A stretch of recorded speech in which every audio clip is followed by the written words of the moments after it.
निरंतर प्रयत्न करोगे तो कोई भी चीज़ आप हासिल कर सकते हो, किसी भी चीज़ में आप परफेक्ट हो सकते हो। तो इसलिए पहली बात तो मन में से ये बात निकाल देना चाहिए कि ये कठिन है, वो कठिन है। कोई भी दुनिया में चीज़ कठिन नहीं है। अगर आपको उसका अभ्यास नहीं है, आपको उसका ट्रेनिंग नहीं है, आपको उसकी आदत नहीं है, तो वो चीज़ कठिन है। अगर आपको उसका अभ्यास हो जाए, आदत हो जाए, तो फिर वो आसान है। तो अभ्यास होना चाहिए। तो पंचशील का भी अभ्यास करना चाहिए। हम लोग प्रयत्न नहीं करते। तो पंचशील का नित्यशील है और महीने में 4 उपोषद दिन हैं, तब अष्टशील का पालन करें। तो 8 शील का पालन करोगे तो वो ज़्यादा पावरफुल है। तो वो ज़्यादा पावरफुल चीज़ करोगे तो पंचशील थोड़ी आसान हो जाएगी। भारतीय परंपरा में आषाढ़ पूर्णिमा का एक खास महत्व है। इस पूर्णिमा को लोग गुरु पूर्णिमा के रूप में भी मनाते हैं। अपने उन गुरुओं के लिए जिनसे उन्होंने कुछ सीखा है, यानी कि वो जो उनसे श्रेष्ठ है, जिनसे कुछ जानते हैं, समझते हैं, जिनको आदर्श मानते हैं, जिनको प्रेरणा मानते हैं, उनके प्रति आदर भाव भी व्यक्त करते हैं। भारत के धार्मिक प्रखंड में भी जितने भी खंड है इसमें, उसमें भी गुरु पूर्णिमा ये एक खास महत्व रखती है। लेकिन आज हम समझने का प्रयास करेंगे कि बौद्ध परंपरा में ये जो आषाढ़ पूर्णिमा है, इसका महत्व क्या है। आज हमारे साथ पूज्य भदंत विनय रक्षिता है और विनय रक्षिता जी के साथ आज हम समझने का प्रयास करेंगे कि बौद्धों की परंपरा में और बौद्धों के धार्मिक संबंध में गुरु पूर्णिमा या फिर आषाढ़ पूर्णिमा या फिर इस दिवस पर सारनाथ में जो कुछ हुआ उसका अपना क्या महत्व बनता है, क्योंकि इसे पूरी दुनिया में धम्मचक्र प्रवर्तन दिवस के रूप में लोग जानते हैं। तो आइए आज हम भंते जी से समझेंगे कि इस बौद्ध धार्मिक परंपरा में आषाढ़ पूर्णिमा या फिर धम्मचक्र प्रवर्तन दिवस या फिर गुरु पूर्णिमा, इन चीज़ों को कैसे समझा जाता है। भंते वो कहाँ से बनता है? मंगल हो।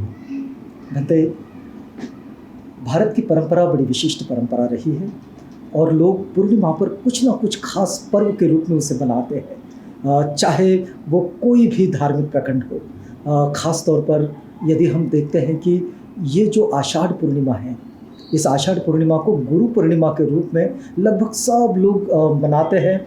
कोई जो म्यूज़िक के सेट से जुड़े हैं, कला के सेट से जुड़े हैं, पेंटिंग से जुड़े हैं, या फिर स्पिरिचुअल प्रैक्टिसिंग से जुड़े हैं, या फिर मटेरियलिस्टिक प्रैक्टिसिंग से जुड़े हैं। ये सब लोग जिनसे कुछ ना कुछ सीखते हैं, उनके प्रति एक अपना गुरु का फोटो बनाते हैं और आजकल जो डिजिटल मीडिया है उस पर छोड़ देते हैं कि भाई आज गुरु पूर्णिमा है, गुरु को वंदन।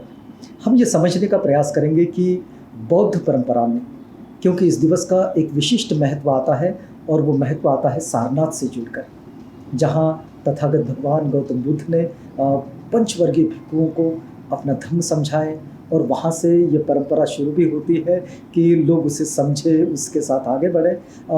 अगर हम बौद्ध परंपरा में इसे समझने का प्रयास करें तो आप क्या कहना चाहेंगे?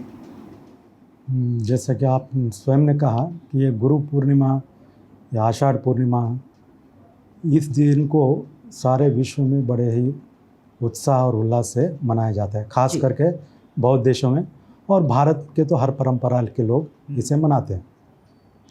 तो इसका इतिहास ऐसा है कि जब भगवान बुद्ध को बुद्धत्व प्राप्त हुआ और जब वो वहाँ से सोचे कि भाई ये ज्ञान मुझे किसे देना चाहिए, तो उनको लगा कि ये 5 जो है मेरे साथ बहुत दिनों तक रहे, जब तक मैं तपस्या करता रहा, भूखा प्यासा रहा, तो ये सब मेरे साथ थे।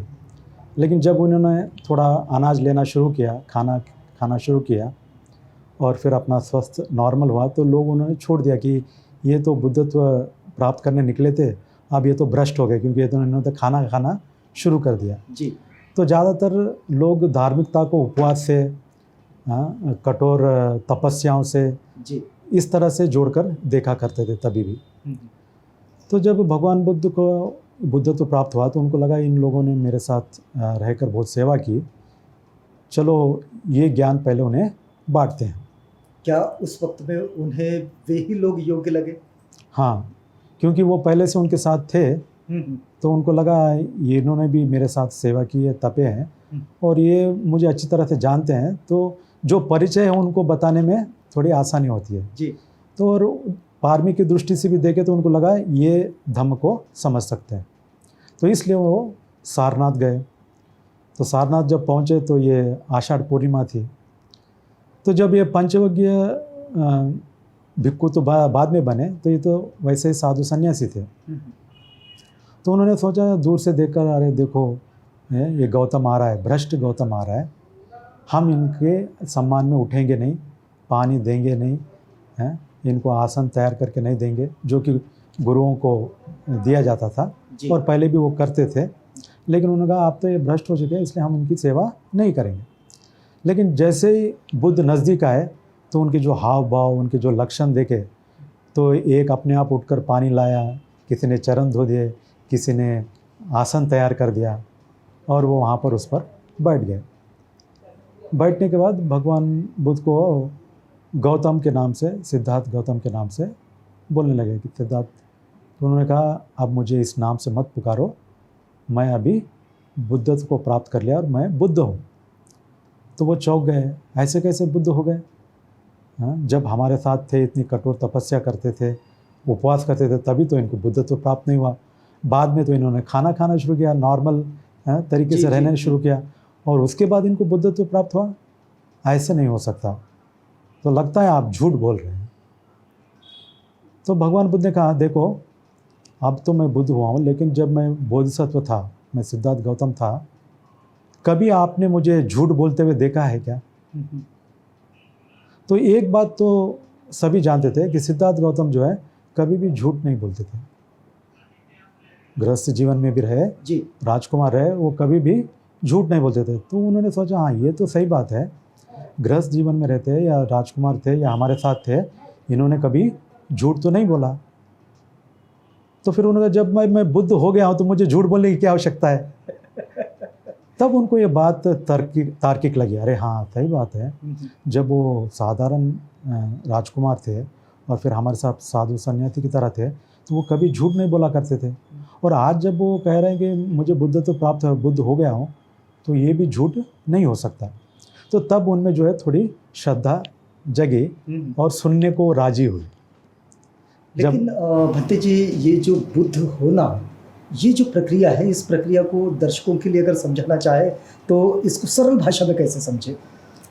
तो बुद्धत्व प्राप्त करना यानी सारे दुखों का अंत करना, उस मार्ग को पहले जो खोज लेते हैं तो, और सारे 10 पारमियाँ जिन्होंने पूरी की, 4 असंख्य और 1 लाख कल्प पूरा कर कर जो पारमियाँ पूरी की, इस सिद्धार्थ गौतम के जब जन्म हुआ उनका, तो तब जो है तप कर कर सारे प्रकार के जो तप थे उस वक्त उन्होंने सबका अभ्यास किया। वो जो 6 साल की उनकी तपस्या का जो सफ़र मिलता है वो सफ़र में वो सब अतियों में था। गृहस्थी जीवन में एक अतियों का सुख उन्होंने भोगा जी। फिर बाद में जब साधु सने तो अतियों में उन्होंने अपने शरीर को सताया, तड़पाया, भूखा रखा। तो ये दोनों अतियाँ वो देख चुके थे। फिर बाद में वो मध्यम मार्ग पर आ गए और इसलिए उनको बुद्धत्व प्राप्त हुआ। और बुद्धत्व प्राप्त होने के बाद वो यही बताते हैं कि अतियों में नहीं गिरना चाहिए, मध्यम मार्ग अपनाना चाहिए जी। तो ऐसा कहकर वो उनको धम्मचक्र प्रवर्तन सूत्र का प्रवचन दिया। तो धम्मचक्र प्रवर्तन है धर्म चक्र को गतिमान करने वाला सूत्र यानी प्रवचन जी। तो ये जो धम्मचक्र प्रवर्तन जो होता है, ये हमें अलग अलग वक्त पर भी सुनाई देता है। क्या बौद्ध परंपरा इस विषय में कहती है कि धम्मचक्र प्रवर्तन कौन करते हैं? क्या बोधिसत्वों के द्वारा भी किया जाता है या बुद्ध के द्वारा ही किया जाता है या अरहत भी इसे करते हैं या अनागारिक इसे करते हैं? मतलब क्या कहती है बौद्धों की परंपरा? तो वास्तव में देखा जाए तो धम्मचक्र प्रवर्तन ये केवल सम्मा संबुद्धि कर सकते हैं, पश्चेक बुद्ध भी नहीं कर सकते। अरहंत तो करने का सवाल नहीं, क्योंकि वो तो सम्मा संबुद्ध के शिष्य हैं, उनसे विद्या सीखकर वो अरहंत हुए हैं। तो धम्मचक्र प्रवर्तन ये केवल सम्मा संबुद्ध कर सकते हैं। लेकिन अपने यहाँ महाराष्ट्र में हमने देखा है कि हम लोग जो बाबा साहेब का दीक्षा दिवस है उसको भी लोग धम्मचक्र प्रवर्तन कहते हैं, जो कि जाने अनजाने वो गलती कर रहे हैं। बोधिसत्व धम्मचक्र नहीं करते। और स्वयं बाबा साहेब अम्बेडकर ने नहीं कहा कि मैं 14 अक्टूबर को धम्मचक्र करने वाला हूँ, हाँ, उनके कार्यक्रम पत्रिका में भी ऐसा है ना। कोई दिखता वो तो नहीं कहते हैं कि मैं दीक्षा लेने वाला हूँ, दीक्षा जिसको लेना है वो आ सकते हैं। जी। तो उसको हम दीक्षा दिन ही कहना चाहिए। अगर पाली में कहा जाए उसे तो हाँ, दीक्षा दिन ही है, दीक्षा दिन, है ना। हम्म। अभी हम थोड़ा सा धम्मचक्र प्रवर्तन को समझेंगे कि तथागत ने जो धम्मचक्र प्रवर्तन किए सारनाथ ने, तो इस धम्मचक्र प्रवर्तन का अर्थ क्या समान है? तो धम्मचक्र प्रवर्तन सूत्र का जो सार है वो 4 आर्य सत्यों में जी, यानी दुख है, दुख का कारण है, दुख का निवारण है, दुख निवारण का मार्ग है। ये 4 आर्य सत्यों पर आधारित ये प्रवचन है कि कैसे उन्होंने हाथियों में जाकर फिर मध्यम मार्ग में आए और फिर दुख क्या है उन्होंने विस्तार से उसमें बताया। जैसे वो कहते हैं कि जाति भी दुखा, जरा भी दुखा, व्याधि भी दुखो, मरणम भी दुखम। तो ये जो 4 चीज़ें हर जीवन में घटने वाली चीज़ें हैं जी, है ना। चाहे राजा हो या रंक हो, कोई भी हो, शिक्षित हो अशिक्षित हो, प्रत्येक के जीवन में ये घटने वाला सत्य है। फिर उतना ही नहीं, वो कहते हैं कि अप्पिये ही संपयोगो दुखो, पिए ही विपयोगो दुखो, यम पिच्चम न लभति तमपि दुखं, संकितेन पंच उपादान खंदा दुखा। यानी दुख क्या क्या है उन्होंने बड़े विस्तार से उसमें बताया। इसके बाहर या इसको छोड़कर और कोई दुख नहीं आता, जितने भी दुख है इसमें आ गए। तथागत इसको इतने विस्तार से क्यों बताना चाह रहे होंगे? ताकि लोगों को समझ में आए कि दुख क्या है और उसके बाहर न ढूंढे। जो डेफिनेशन उन्होंने दिया है जी, सारा दुख उसी में आ गया। जैसे उन्होंने कहा जाति जन्म, तो रोते भी तो आते हैं, है ना। और उसमें कितना कठिन है 9 महीने पेट में एक जगह जेल में रहे जैसा रहना। जी। तो ये सब चीज़ों का अगर हम गौर करें तो जन्म भी दुख है। लेकिन भक्त जी कई बार ये आरोप भी होता है कि तथागत ने केवल दुख की देशना दी है क्या? हाँ, ये एक बात है जो दुष्प्रचार है ऐसा हम कह सकते हैं जी, क्योंकि भगवान बुद्ध दुख है, दुख का कारण है, दुख का निवारण है, दुख निवारण का मार्ग है। तो दुख को आधार बनाकर ही अपना प्रवचन दे रहे हैं। तो लोगों को लगता है ये तो बड़े ही निराशावादी प्रवचन है, धम्म है।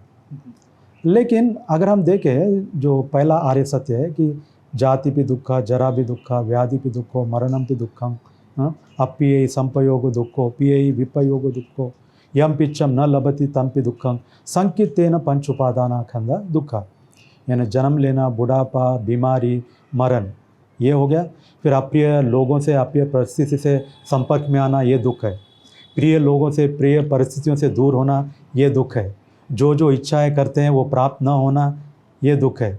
और संक्षिप्त में अगर बताए, पंच उपादान खंड, यानी जो 5 स्कंदों से हम बने हैं, जैसे काया, वेदना, संज्ञा, संखारा और विज्ञान, ये 5 चीज़ें से मनुष्य बना है। तो इसके प्रति जो चिपकाव है वो भी दुख का कारण है। तो इस तरह से अगर हम देखें तो बुद्ध निराशावादी नहीं, ये तो सत्यवादी है। जीवन की जो सच्चाई है उसको बता रहे हैं। तो फिर इसे सुख की ओर जाने का जो मार्ग कहा जाए या फिर दुख मुक्ति का मार्ग कहा जाए, तो इसे किस लहजे में कहा जाए, किस मायने में कहा जाए? तो वही तो उन्होंने पहले कहा कि दुख क्या है विस्तार से बताया। अगर वो खाली दुख के बारे में बताते और चुपचाप हो जाते तो हम समझते हैं हाँ भाई ये तो निराशावादी है, ये तो दुख ही बता रहे हैं। लेकिन बुद्ध वहाँ पर रुके नहीं, उन्होंने कहा दुख का कारण है। तो दुख का कारण क्या है? यायम तनहा पोनो भविका नंदी रागसागता तत्र तत्राभिनंदिनी सेयतीदम काम तनहा भवतना विभवतना। ये 3 प्रकार की तनहा, काम की तनहा है ना, ये जो तृष्णा है इंद्रियों की, काम तना, भवतना है ना, अगले जन्म में मैं ऐसा हो जाऊँ, राजा हो जाऊँ, वो देवलोक में पैदा हूँ, एक भवतना। विभवतना क्या है? नहीं ये जीवन न रहे तो है, इसको नष्ट कर दे तो अच्छा है, ख़त्म हो जाए तो अच्छा है। या एक तरह की सुसाइडल टेंडेंसी भी हम कह सकते हैं, ये भी एक आती है। तो ये जो तना है इसमें कोई ना कोई तना है, तो ये दुख का कारण है। तो इस तरह से हम देखते हैं कि बुद्ध एक तो सत्यवादी है, दुख क्या है बताया, बाद में दुख का कारण बताया। इसका मतलब ये है कि हेतुवादी है, बुद्ध हेतुवादी है। फिर वहाँ पर भी चुप नहीं रहे, उन्होंने बाद में क्या कहा, दुखों का अंत भी है जी, है ना। अब दुखों का अंत है जब कह रहे हैं तो इससे ज़्यादा आशावादी और क्या हो सकता है? कोई व्यक्ति कह रहा है कि दुखों का अंत है, इससे बड़ा आशावादी वाक्य क्या हो सकता है? तो इसलिए निराशावादी होने का सवाल ही नहीं। और फिर आशावादी नहीं है, फिर वो बताते हैं कि दुख निवारण का मार्ग क्या है, आर्य अष्टांगिक मार्ग। तो इसका मतलब बुद्ध पहले आर्य सत्य में सत्यवादी है, दूसरे आर्य सत्य में हेतुवादी है, तीसरे आर्य सत्य में आशावादी है, और चौथे आर्य सत्य में क्रियावादी है।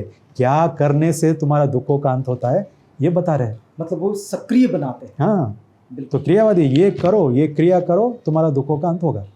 तो इसमें कहीं पर भी निराशावादी का यानी सवाल ही उत्पन्न नहीं होता। और आमतौर पर लोगों को लगता है दुख को बेस बनाकर क्यों बताया, सुख को कारण बता सकते थे जी। कि सुख का कारण है, सुख प्राप्त करने का मार्ग है, ऐसा क्यों नहीं बताया। तो आमतौर पर देखिए, जैसे मान लो कोई व्यक्ति बीमार है जी, और वो डॉक्टर के पास जाता है अपना इलाज करने के लिए, है क्या नहीं, तो वो दुखी है कोई ना कोई बीमारी से। तो जब वो डॉक्टर के पास जाता है तो डॉक्टर उसका विश्लेषण कैसे करता है, भाई चेकअप करता है, बोलते हैं ये तुम्हारी बीमारी है, ये तुम्हारी बीमारी का कारण है, ये दवाई लेने से तुम्हारी बीमारी दूर होगी।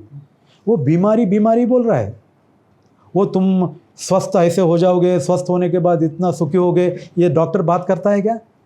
आवश्यकता नहीं है। जो आदमी बीमार है, दुखी है, उसको उस दुख का कारण बताना है, दुख का निवारण बताना है और उसका मार्ग देना है या दवाई देना है।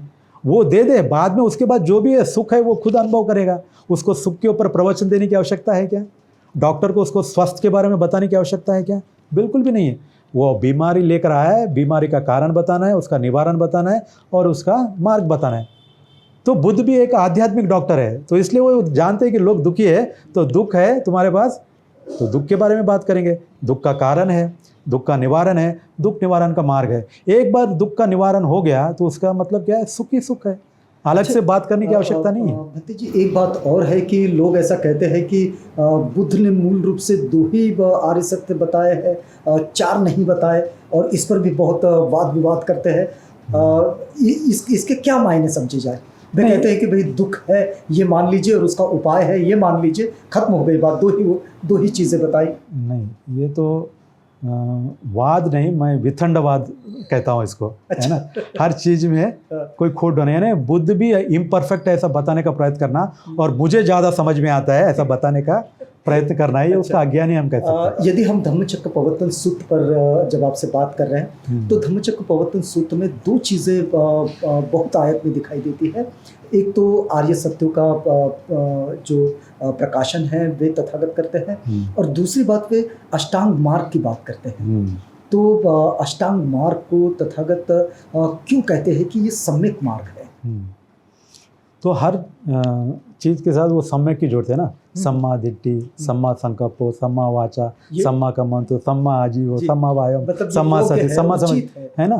क्योंकि इसका मतलब सम्मा ही नहीं, मिथ्या भी है जी, है ना। मिथ्या दिट्ठी भी है, मिथ्या संकल्प भी है, मिथ्या आजीवा भी है। तो मिथ्या ने गलत है, तो दुनिया में सही और गलत दोनों भी है ना।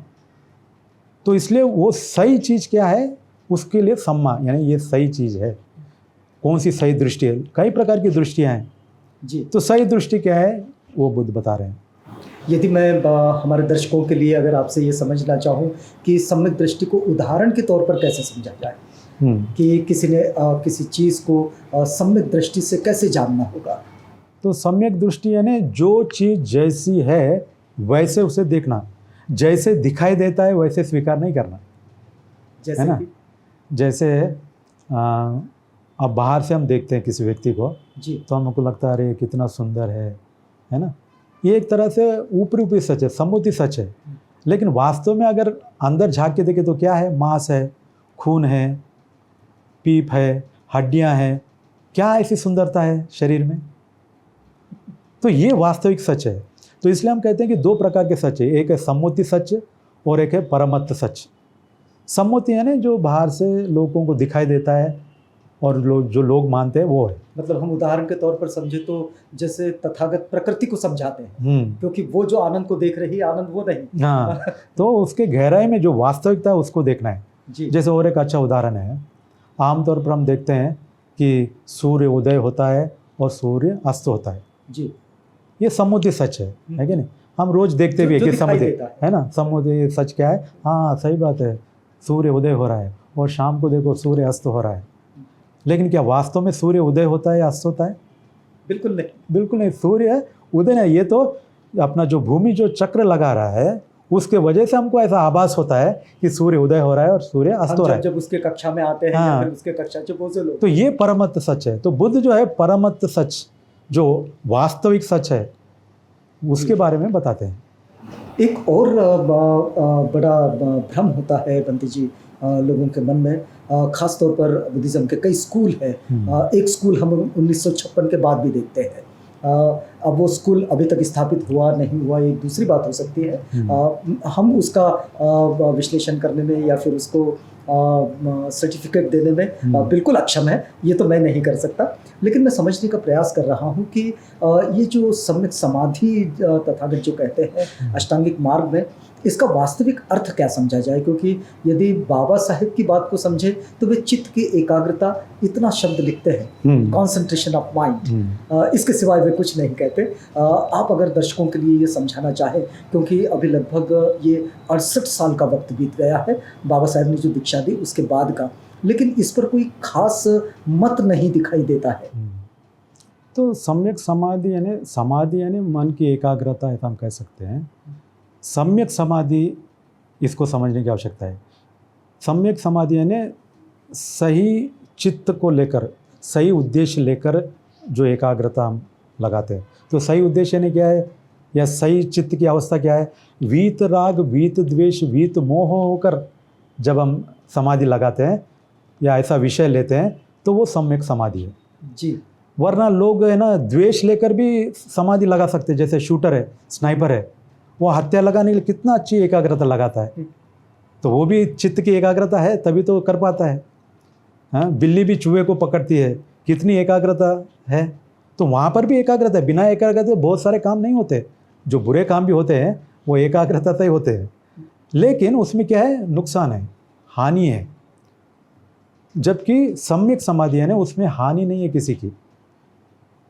या जो हम ऑब्जेक्ट ले रहे हैं, जो सब्जेक्ट ले रहे हैं, वो एकदम शुद्ध है, न्यूट्रल है, उसमें राग द्वेष मोह उत्पन्न होने का सवाल नहीं है। जैसे भगवान बुद्ध ने कहा कि अपने श्वास को देखना, आप सांस को देखकर क्या राग उत्पन्न होने वाला है, क्या द्वेष उत्पन्न होने वाला है, क्या मोह उत्पन्न होने वाला है? कोई सांस को देखकर ये राग द्वेष मोह उत्पन्न कर सकता है? बिल्कुल भी नहीं। तो ऐसे विषय लेना चाहिए जिसमें बिल्कुल भी राग द्वेष मोह से दूर होकर जो समाधि लगती है वो सम्यक समाधि है। एक और बात इससे मैं जोड़कर आपसे पूछना चाह रहा हूँ कि लोग सम्यक व्यायाम या फिर सम्यक आजीविका, इन चीज़ों का ठीक ठाक अर्थ नहीं समझ पाते हैं। यदि दर्शकों के लिए आप ये समझाना चाहें तो। सम्यक व्यायाम है ना, जो बुराइयाँ उभरती हैं है ना चित्त में, तो उसको क्या है, कंट्रोल में रखना, उसको बढ़ने नहीं देना, और जो बुराई उभरी नहीं उसे उभरने नहीं देना। ये एक तरफ हो गया। दूसरा, जो अच्छाइयाँ उभरी नहीं उसको उभारना, और जो अच्छाइयाँ उभरी हुई है उसको और बढ़ाना। ये सम्यक व्यायाम है। मतलब ये साधारण भाषा में मन का व्यायाम। हाँ, ये मन का व्यायाम है। ये शरीर का व्यायाम तो नहीं, शरीर का व्यायाम नहीं, ये योगा नहीं है। इन दोनों में फर्क है। हाँ। और सम्यक आजीविका है ना, जिसमें खास करके हत्या है ना जी, या चोरी है, इस प्रकार की जीविका नहीं होनी चाहिए। सम्यक आजीविका वो है जिसमें पंचशील का पालन करते हुए हम अपनी जीविका कमाएं, अपने लिए जीविका कमाएं। एक और बात है भट्टे जी कि जिस तरह से हम जो लोग देखते हैं कि बहुत सारे लोग एक दूसरे से बातचीत करते हुए ऐसे भी बहुत सुनाई देती है कि आपने बुद्धिज़्म की वो फलां पुस्तक पढ़ी है क्या, आपने वो फलां पुस्तक पढ़ी है क्या, वो फलां पुस्तक में ये लिखा है। ये जो इस तरह की बातें जो आती है, ये पुस्तकों को पढ़कर समझना या फिर वास्तविक बुद्धिज़्म को प्रैक्टिस करना, क्या इसमें कोई अंतर है या फिर पुस्तकों को पढ़कर ही वास्तविक प्रैक्टिसिंग को समझा जा सकता है? देखिए, जहाँ तक किताबें पढ़ने की बात है जी, तो मेरा अपना विचार है कि हमको ओरिजिनल किताबें पढ़नी चाहिए। बुद्ध की जो ओरिजिनल पहले किताबें लिखी वो क्या है, त्रिपिटक है, जो पाली भाषा में थी। उन किताबों को पढ़ना चाहिए अपने ज्ञान और समझ को व्यवस्थित करने हाँ, के लिए। उसके बाद तुम सेकेंड हैंड थर्ड हैंड की किताबें पढ़ो और फिर उस पर कॉमेंट करो। यहाँ पर उल्टा है, ये सेकेंड हैंड थर्ड हैंड की किताबें पढ़ते हैं और जो फर्स्ट ओरिजिनल किताब है उसके ऊपर कॉमेंट करते हैं। ये तो उल्टी परंपरा चल रही है। तो हम तो कहते हैं कि पहले आप ओरिजिनल पढ़ो, और उसमें ऐसा भी नहीं कि आप सभी आप स्वीकार करो। कालामा सूत्र में तो बुद्ध ने कहा है ना, जी। तुमको जो तर्कयुक्त लगे, ठीक लगे, उसको स्वीकार करो। तो पहले ओरिजिनल तो पढ़ लो, फिर जो उसमें तुमको स्वीकार्य लगे फिर उसके ऊपर अमल करो। खाली स्वीकार करने से भी नहीं चलेगा। अब जैसे मान लो बहुत सारे लोग जो अपने आप को बुद्धिस्ट कहते हैं, बौद्ध हो गए, है ना, जी। क्या शील का पालन करने में सफल हुए हैं? अपनी नागपुर की बात लो, महाराष्ट्र में ले लो, ये एक बड़ा प्रश्न है। खास करके 5वां शील, नशा पता, जी। कितना गुटखा, खनी, शराब पीने वाले। हम्म। तो फिर खाली इंटेलेक्चुअल नॉलेज गेन करने से कुछ नहीं होता, वो प्रैक्टिकली वो जीवन में उतरना चाहिए। और प्रैक्टिकली जीवन में उतरना है पहले शील में प्रतिष्ठित होना चाहिए।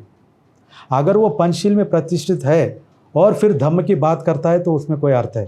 जिसका पंचशील ही ठीक नहीं है और वो बड़ी बड़ी फिलोसफिकल बातें करे तो उसका कोई अर्थ नहीं है, उसका कोई प्रभाव भी नहीं है। कोई प्रभाव नहीं, कोई अर्थ नहीं, वो प्रभावहीन चीजें होगी, कोई अर्थ ही नहीं रखता ना। जी। जिसका चरित्र ना हो, पांचशील का पालन जिससे नहीं होता हो, और वो प्रज्ञा की बातें करें। बुद्ध तो कहते कि शील के बिना समाधि प्रतिष्ठित नहीं होती और समाधि के बिना प्रज्ञा प्रतिष्ठित नहीं होती। तो तुम्हारा शील बेस ही नहीं है, समाधि का तो अभ्यास नहीं करते और सीधा प्रज्ञा की बातें करते हैं, ऐसा हो सकता है? यह असंभव है। यदि हम इस बातचीत को पूरा करते हुए आपसे अगर ये समझना चाहे कि लोग पंचशीलों को पालन करते हुए किस तरह के अभ्यास को करें, उनका अभ्यास करने का क्या तरीका हो सकता है, जिसको थियोरेटिकली आप बताएं कि लोग प्रैक्टिकली उसको करने के लिए समझे, तो आपका संदेश कैसा होगा? नहीं, वही पंचशील यानी क्या है, हत्या नहीं करनी चाहिए, चोरी नहीं करना चाहिए, व्यभिचार नहीं करना चाहिए, झूठ बोलना, गाली गलौज करना नहीं करना चाहिए, नशा पता नहीं करना चाहिए। तो ये 5 चीज़ों का, इसको हम नित्यशील कहते हैं, हमेशा प्रयत्न करना चाहिए। और ये प्रयत्न करने की, हाँ, ये कोई शपथ नहीं है कि मैंने ले लिया अब मैं तोड़ूंगा नहीं, क्योंकि भगवान बुद्ध को भी पता है कि खाली शपथ लेने मात्र से आदमी परफेक्ट नहीं हो जाता, वो ये तो ट्रेनिंग है। इसलिए हम कहते हैं, क्या कहते हैं, पानाति पाता वेरमणि सिक्खा पदं समाधियामि, अदिन्नदाना वेरमणि सिक्खा पदं समाधियामि। सिक्खा पदं समाधियामि यानी ये ट्रेनिंग रूल में लेता हूँ, ट्रेनिंग रूल है, ये शपथ लेता हूँ ऐसा हम नहीं कहते। ये शिक्षा पद है। हाँ, शिक्षा पद है, ट्रेनिंग रूल है, मैं इसकी ट्रेनिंग लूँगा। तो ट्रेनिंग यानी क्या, समय लगेगा, एक दिन में आप परफेक्ट होने वाले नहीं है। तो वो निष्ठा से अगर हम ट्रेनिंग ले, प्रयत्न करें, तो देर सवेर हम प्रतिष्ठित हो जाएंगे पंचशील में। हम प्रयत्न करने को तैयार नहीं है, हमको लगता है ये तो कठिन है। कठिन क्यों लगता है? देखो, वैसे देखा जाए तो दुनिया में कोई भी चीज़ ना अपने आप में कठिन है ना अपने आप में आसान है ना। अगर मामूली कार भी चलाने के लिए कहो, जिसको नहीं आता वो कहेगा नहीं बंटी जी बहुत कठिन है। हाँ, एक पैर ब्रेक पे रखो, एक पैर एक्सीलेटर पे रखो, हाथ गियर पे रखो, एक स्टीयरिंग पे रखो, नज़र सड़क पे रखो, ये 5 चीज़ एक साथ करना, बाप रे, हमसे नहीं होगा। लेकिन अगर वो ट्रेनिंग करे, लर्निंग ड्राइविंग स्कूल में भर्ती हो, तैयारी करे, फिर बाद में खुले मैदान में चलाए, धीरे धीरे 1 साल में वो परफेक्ट हो जाता है। तो प्रयत्न करना चाहिए और वो निरंतर होना चाहिए। निरंतर प्रयत्न करोगे तो कोई भी चीज़ आप हासिल कर सकते हो, किसी भी चीज़ में आप परफेक्ट हो सकते हो। तो इसलिए पहली बात तो मन में से ये बात निकाल देना चाहिए कि ये कठिन है, वो कठिन है। कोई भी दुनिया में चीज़ कठिन नहीं है। अगर आपको उसका अभ्यास नहीं है, आपको उसका ट्रेनिंग नहीं है, आपको उसकी आदत नहीं है, तो वो चीज़ कठिन है। अगर आपको उसका अभ्यास हो जाए, आदत हो जाए, तो फिर वो आसान है। तो अभ्यास होना चाहिए। तो पंचशील का भी अभ्यास करना चाहिए। हम लोग प्रयत्न नहीं करते। तो पंचशील का नित्यशील है और महीने में 4 उपोषद दिन है, तब अष्टशील का पालन करें। तो 8 शील का पालन करोगे तो वो ज़्यादा पावरफुल है। तो वो ज़्यादा पावरफुल चीज़ करोगे तो पंचशील थोड़ी आसान हो जाएगी जी, है क्या नहीं। जैसे हम अगर एग्ज़ाम की तैयारी करते हैं तो मान लो हम डिस्टिंक्शन फर्स्ट क्लास का एम रख के तैयार करते हैं, तो पास होना तो आसान बात है। लेकिन मान लो कोई एम लगाए कि मैं पास होने के लिए तैयारी करता हूँ, तो उसका फेल होना तो गारंटी है। तो इस तरह से पंचशील हम एम लगा के अगर प्रयत्न करेंगे तो फेल होने की चांसेस है। लेकिन अगर उसके साथ अष्टशील का भी पालन करें, महीने में कम से कम 4 दिन ही क्यों ना हो, तो फिर क्या है, पंचशील पालन करना भी आसान हो जाता है। और ख़ास करके वर्षावास के दौरान कम से कम 3 महीने अगर वो करें तो उनका पंचशील भी बड़ा आसान हो जाएगा उनके लिए। चलिए, बहुत धन्यवाद भंते जी, आप हमारे साथ आए और हमसे ये बातचीत की, आपका बड़ा धन्यवाद। मंगल हो, सुखी हो। साधु साधु साधु। हम इस समय बातचीत कर रहे थे पूज्य भदंत विनय रक्षिता जी के साथ। आषाढ़ पूर्णिमा यानी कि धम्म चक्र प्रवर्तन दिवस का ये पर्व, इस पर्व की बहुत बहुत बधाइयाँ देते हैं आपको। और इस पर्व को भंते जी कहते हैं कि एक संकल्प के साथ मनाया जाए, और वो संकल्प है सम्यक संकल्प पंचशीलों के पालन का। लेकिन वे कहते हैं कि अष्टशीलों को अपने धारणा में रखें तो 5 शीलों तक तो जरूर सफल हो जाएंगे। यहाँ रुकते हैं, लेकिन आप बने रहिएगा आवाज इंडिया के साथ।